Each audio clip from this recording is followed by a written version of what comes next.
Okay, good morning everyone. Our topic for today is all about overview of grammar test construction.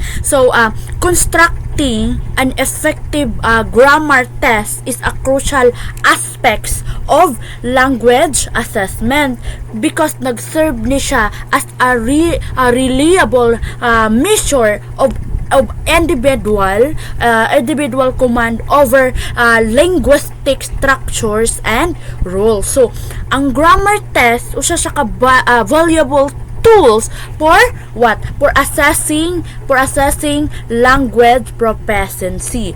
So, in this presentation, we will explore the purpose, no? The purpose of grammar test. So, the different type na ginagamit sa test items. So mo na to i-discuss today. So and also the best practices for constructing reliable and effective tests. Okay? So first is multiple choice items. So multiple choice items have naa siya 3, no? Naa siya 3 ka options sa ato magamit through multiple choice items. So it is the flexible option. So with multiple choice item, you can present a range of options that test the breadth of understanding. You can also include multimedia option to test visual and auditory comprehension. So, ang multiple choice questions usa ni siya ka na siya different flavors of ice muna siya ato siya ma-compare sa different flavor of ice cream, no, na makapili ta, maka-choose ta from instead of just one. So mo na gito siya flexible option. So kani nag-help ni siya to check how will someone knows a topic from different angles. So we can you can also use like picture, yung mga sound to see if they understand the things in different way. So like looking at a picture or listening to a sound. So that examples of flexible option. Next is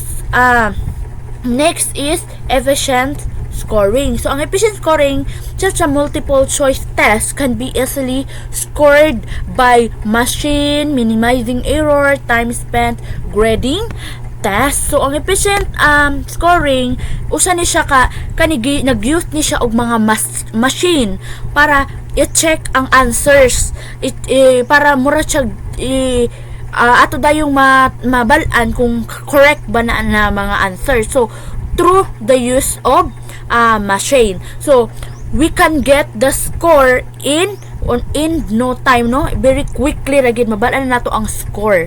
Okay, so kani this is very helpful especially when there are a lot of tests to grade like that. Multiple choice tests are easy to grade quickly, di ba? So when there are so kung natay mga lot of tests to grade, so it's better na magamit ta og kaning efficient scoring. So usa siya ka machine. Okay, so ang multiple choice test very easy ra gid siya na makuha nato ang grade sa ato ang mga student with the use of machine. So this means na fewer mistake in grading and it saves a lot of time. So makasave ta og taas na oras, no, because pag ato na siya ikuha ng ato ang mga test sa machine is ato na dayong ma-compute kung pila score, no, sa every multiple choice item. So very quickly ra makasave pag kita og time. Okay, that is part of multiple choice items. Next is standard format. So standard format is a multiple choice items are a familiar format for most test taker which can increase the reliability of item responses. So the clear structure of the questions and answers can also make them easier to to score. So sa multiple choice questions, usa ni siya ka like magkanabitaw magplay ta og mga different game na naa-shy rules para ang everyone makabalo sila. So ang kaning standard format ang kanit siya is the question no are always have the same structure. So same lang siya og structure. So it's like na nagsunod lang ta siya, nagsunod ta og kana bitaw mga recipe sa kung magluto ta ana. So naa siya standard format no na mag-guide sa atoa. So ato day mahibal-an kung unsa what exactly what we are expecting no. So this make it easier for you, for us to answer the question. So and it make it easier for the teachers no, labi na sa to as a future teacher to grade our student because nagamit ta og same rules for everyone's test. So natay standard format na gina follow because na as based on the description, items are for familiar format for most test takers. So ang multiple choice items tanan ta kabalo no, tanan ta kabalo kung unsa na siya na unsaon nato pag-answer ta magpili sa options. So dapat aware no, dapat aware ang tanan kung kinsa ang mga test takers ana. Okay, maato din mag-gather ang ilahang mga response no.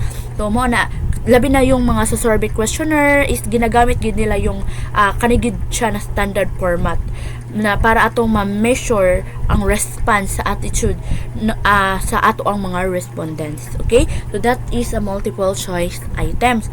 Now let's proceed to fill in the blank. Okay, we can use also the fill in the blank item. So we have versatile question. So fill in the blank item can test specific grammar concept like article or verb tenses, but can also be used to assess comprehensions of longer tests. So kani imagine no, you have a sentence but some words are missing. So nay mga missing na mga words. So like pieces of the puzzle, di ba? So ang fill in the blank question naghelp ni siya to figure out what word should go in those empty spaces. Okay, so there are there like a little grammar challenges that can be about the small things like using a or the or big things like what understanding the meaning of whole story. So that's how the fill in the blank versatiles no. Okay, next is diagnostic assessment. Teacher can use fill in the blank item to identify specific areas of strength and weakness for individuals or group of students. So the teachers no, so we think fill in the blank question.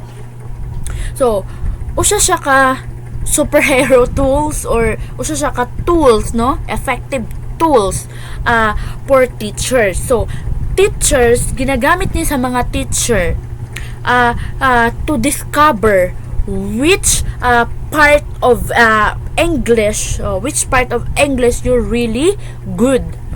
Dili na to makuha ang yung mga na I fill in the blank if the sentence magbutang ta dira kung unsay correct na grammar o unsay correct na words ana na sentence. So na I fill in the blank, di ba?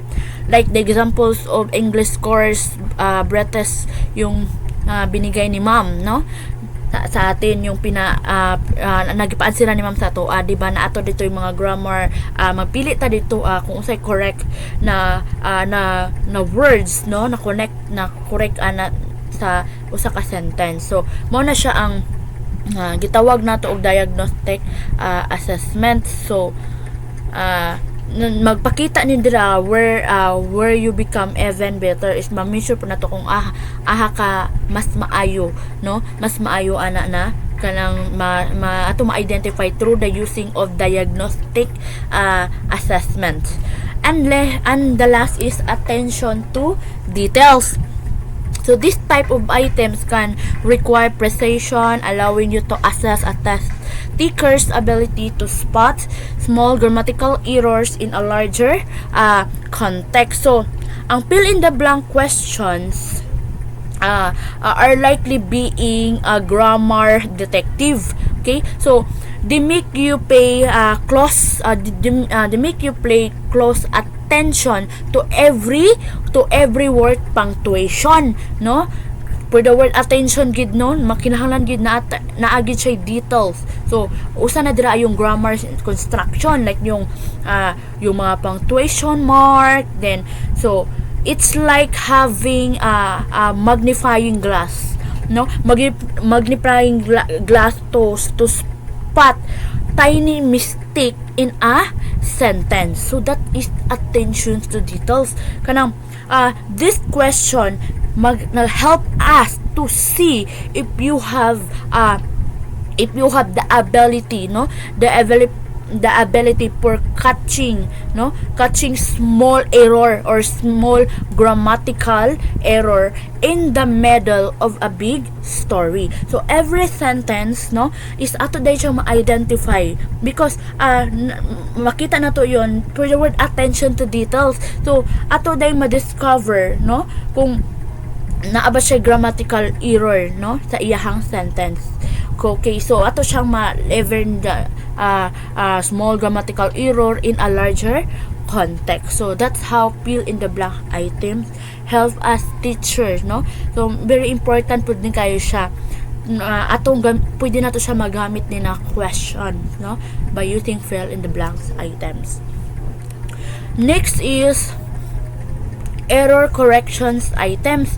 So we have mga error correction item. We have reward and rewrite. So error correction question can ask test taker to rewrite or reword a grammatical mistake in a sentence. So I know you are familiar with this, no, based from atong na-experience sa atong before na mga teachers that we need to rewrite the sample, the examples of a text or a paragraph na that are mistakes. So ato siyang i-correct to the right sentence or to the right grammar. So that is called reword and rewrite. So this allows assessment of composition skills as well as grammar proficiency. So error correction is like being a language magician. So we are given a sentence with a mistake. So ang atong trabaho, so our job is to make it correct or to make it right. So sometimes we just need to change a few what we call this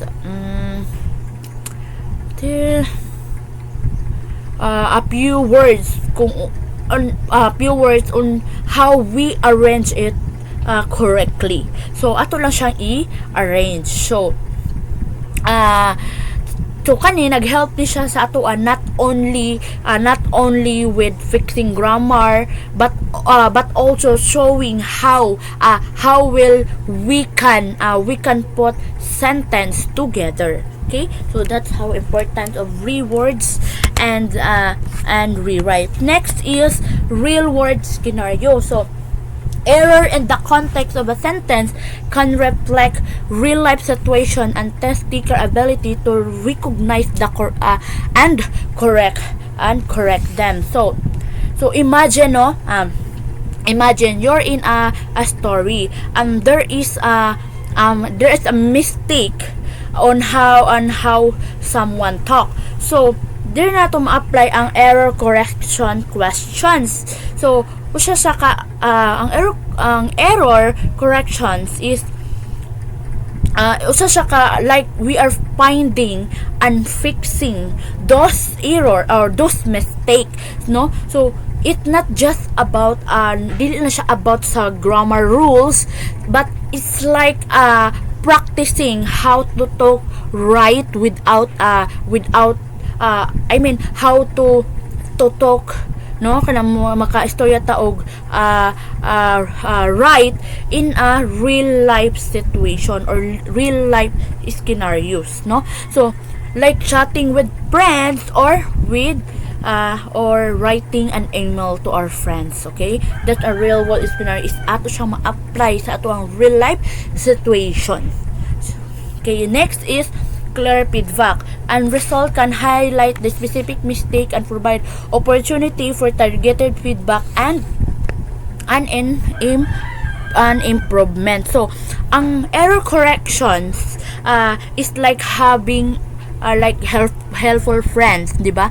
Helpful friends with point are exactly where we made a mistake, di ba? Like we have a friends and ilatang i-correct sa ato ang mistake. So that examples of error correction items, no, kung ato siyang i-adapt sa real life situation po, no, is kumbaga meron tayo matatanggap na feedback sa ato ang friends. So that's how error corrections works, na in order for us to be in that mistake is ato siyang matransfer to correct, no, to right.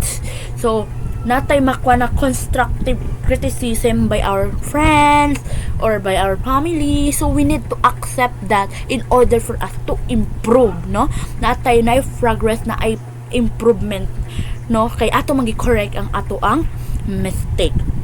So when we finish, no, the test, kanina's test is naghatag din siya to og feedback that say for example, hey, you got this part wrong and but hers you can do it. Ana ba, murag na siya feedback, no, na siya guide. So this kani mistake ni siya, mali ni siya. So ang imong dapat himon ani in ani. So that's, di ba, naa siya feedback. So that's important po ning error connection. So kumbaga ba is usa siya ka pamaagi like a road map, di ba? Road map is ginagamit na siya when we drive from afar, mag-drive ta kung mag-aha ta mag-travel, di ba? Natay guide, natay map, natay road map para na makaato ta sa tama nga direction na ato ang puntahan. So kani siya is nakuha na kani siya is na-help siya sa ato para makuha na to ang English by focusing, no? By focusing on the specific things that we need to help. Okay, so that's error corrections items. Next is, let's proceed to sentence rewriting items. So we have complexity control, focus on expression, encourage creativity. Okay, complexity control sentence rewriting item can test speakers' ability to identify and revise complex sentence structure and adjust nuisance grammar for clarity and concision. Okay, so so ang complexity control, no, is sentence rewriting is like having a sentence architects, di ba? We're given, gihatagan ta og complex na sentence and your job is to make a simpler and easier to understand. So that's how complexity control na naatay sentence rewriting. So our instructor will given us hatagan ta nila, give us complex sentence, complex word, no. So our job, no, is to understand that context, and then dito yun apply yung analyzation sa usa ka complex na sentence. So kung on how we interpret or on how we analyze that paragraph or that context. So in order so we need to rewrite the sentence to make it simple and easier to understand. So usa lang ni siya, kapareho lang ni siya kung mag-solve ta og puzzle with a words na where we learn how to We learn how to adjust sentences to make them right. So that is complexity control, no? Next is focus on expression. Sentence rewriting can allow the speaker to show their ability to express themselves effectively and appropriately in a range of formats. So ang focus, no, ang focus of expression. So imagine, no, natay sentences are like different outfit, no. So and you get to kan different outfit is kanang mga different nato na sila, different top or unsa ba na siya na different outfit na ginagamit nato. So ang ato dira is magmilit ta on how to dress them up. So inana, no, natay so sentence rewriting is like nagpakita siya of your fashion sense but with words. So ako lang i-confer siya sa how we dress up, no? How we dress up, mangita ta kung ay mas bagay ana, no? So mo na siya ang gitawag og focus on expression. So it's not just about getting it right, no? But it's about on how we expressing our thought, our perspective, or ourselves in the best way possible. Okay, so whether it is a story or a formal letter, so that is how we focus on expression. Okay, next is encourage creativity. So sentence rewriting items can encourage learner to exercise strategic thinking in order to convey conflict ideas in a clear, concise, and imaginative way. So ang sentence writing is also your chance to be a word artist, diba? Because nagpapakita yan ng creativity on how also na ay artistry makikita dyan, diba? So you take a sentence and get to be the creative by changing it in a way that still make sense, no? So it's like playing with building blocks of words, diba? Pamilya mo ng mga words na kinahanglan maghimo ta og mga blocks. So to make para makahimo ta og something new and exciting. So kani naghelp ni sa ato think in a different way and express our ideas in a call creativity or in a imaginative ways. Okay, let's proceed to test construction best practices. So we have here, so saan na to pag-construct og mga test, no? First is of course learning objective. Kinahanglan naka-align ang test item with specific language learning objective to ensure that the assessments measure what you really need. So ang learning objective are like a destination on a treasure map, no? When we make a test, we want the questions to lead you that treasure. So it's like making sure that the question is ma-match gid siya sa imuhang nasa objective, ma-match siya sa what you're supposed to learn. So you don't end up searching for the wrong thing. So dapat naka-align siya sa imuhang learning objective, of course. So lisod pod, no, mag-create ka og lahi ang imong gipatest constructions or lahi imong gipatest pero wala siya na-align sa learning objective ana na topic. So how can you say na pero unsaon man ang imong student maka-answer ka siya ana na ang imong gipatest sa iya lahi sa inyong topic, di ba? So dapat naka-align gid dapat ta sa learning objective pag mag-construct ta og test. Next is sampling. So ensure an adequate and representative sampling of grammar concept to test. Try to assess both breadth and depth of knowledge. So ang kaning diri is in a test you want to what you call this, you want to test the different parts of English, like grammar, reading, writings.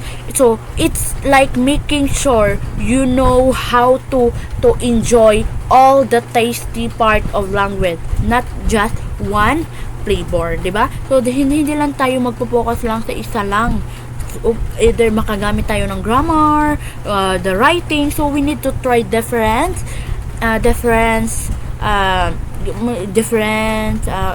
parts of language, no? Different parts of language assessment. So that we call sampling. Next is difficulty and complexity. Consider the difficulty and complexity of the test item and ensure alignment with the test taker's level of language proficiency. Bear the length and complexity of sentences to test a range of ability. So in a test, question should feel like the right level of challenge. So hindi lang puro easy, yan. Puro lang easy, dapat nasa level, no? Una is very easy, sunod is difficult. So nasa level of challenges, dili po siya pwede na i-difficult nimo siya tanan. So di ba? So mao na gitawag siya og complexity, difficulty and complexity. So not too easy, not too tricky, or not too challenging or difficult. So it's like having different label in game, no? In game to see if you kung maabot ba, ma-reach ba na nimo tanan. Okay? So di ba mag-start gid dapat na siya sa easy, kanang dili siya kayo lisod, hantod maabot na din ka sa average or maabot na din ka sa difficulty. So kung maabot na nimo, kung ma-reach na nimo ang difficulty na level, so of course but means nakasabot ka na kay na learn about sa inyong topic. So as a future teacher, we need to apply this best practices on how we construct our test question. Okay? And of course, the last part, hindi talaga to mawala, yung collaboration. Consult with other language professionals and collaborate on a test designed to ensure high quality result. Okay? So, of course, no, self-explanatory na talaga tong collaboration, because collaboration is very important. Very important talaga to, no? Because murataan ni siya, o kanina test, maghimot tag test, nagkuantaan ni, nagtukoy taan ni is all about language expert, like getting everyone ideas to make the sentence or to make the work perfect, no? All right. So we need to collect different ideas of every members, o kung group members, no? So na ay collaboration na nahitabo. Okay? That construction best practices. Now let's proceed to standard and reliability.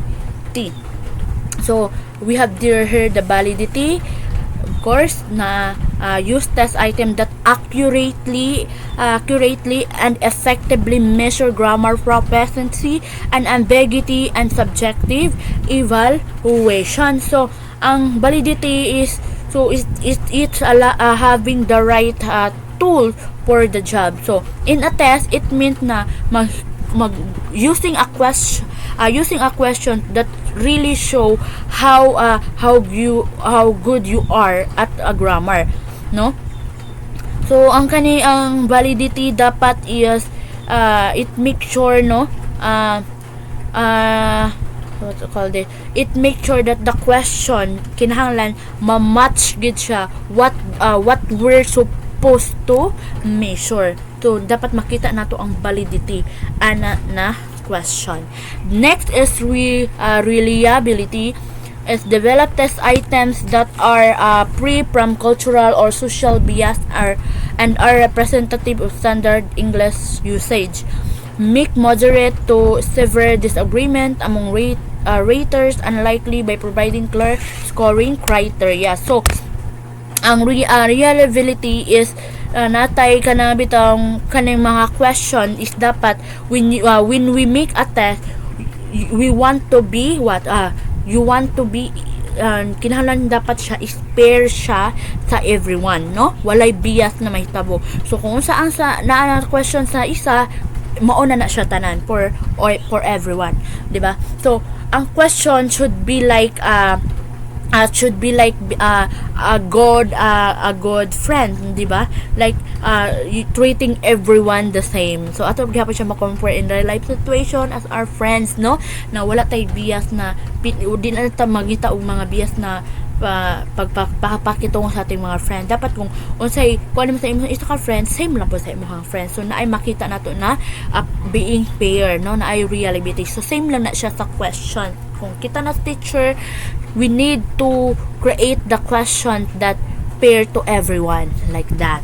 Okay, so it we make sure, no, that test is of course the fair and doesn't favor, no, walay favor on a persons or a group more than others. So dapat, no, atong question is na siya reliability. And next is comparison.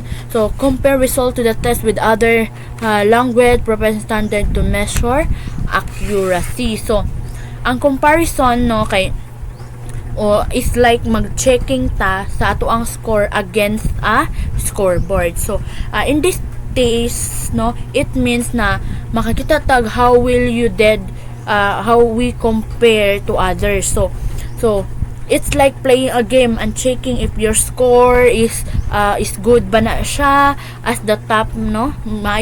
So ato siyang i-compare. So there's help. So kanina katabang ni siya sa to on how well you're doing compare to everyone else. Okay, so and then we proceed to test administration and scoring. So we have here the test taker instruction, clear instruction per test taker, as well as training can reduce unnecessary anxiety of difficulties and can improve reliability of tests score. Okay, ang test question is like usag gihapon siya ka roadmap, no, for a journey, of course. So when you take a test, you want a clear direction. So how will you answer that question if dila lang the answer direction instruction is dili na siya masabtan?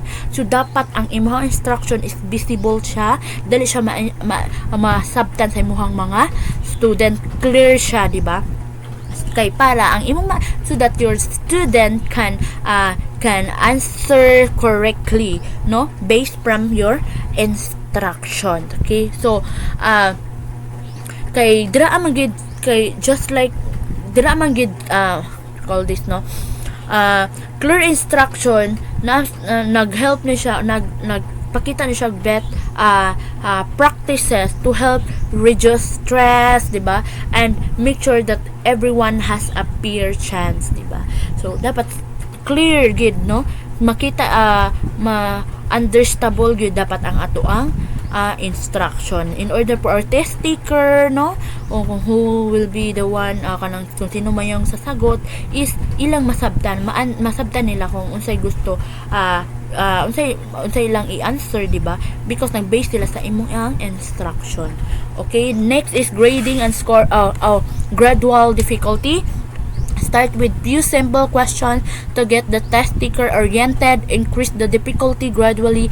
Make sure to include an appropriate range of question that test receptive and productive language skills. So imagine, no, so kani siya is nag-start ta with a lower step, di ba, and gradually go to higher. So in a test it is similar. So you begin magsugod ta sa easy questions. You begin to easy question to warm up your brain, no, natay to warm up our brain, and moadto dayon ta sa difficulty question. So kumbaga ba ato siya ma-compare like a workout for our mind, di ba? Nag-start siya sa slow and then getting stronger as you go. So mao na siya ang gradual difficulty. We start nag-start ta sa simple question, no, antod magka-increase ang iyang difficulty. Okay, next is grading and scoring. Use a clear grading and scoring method. Provide detailed feedback and advice on areas that need improvements. So, ang grading scoring is are like getting feedback, no, on drawing after finishing, after mahuman nato og test.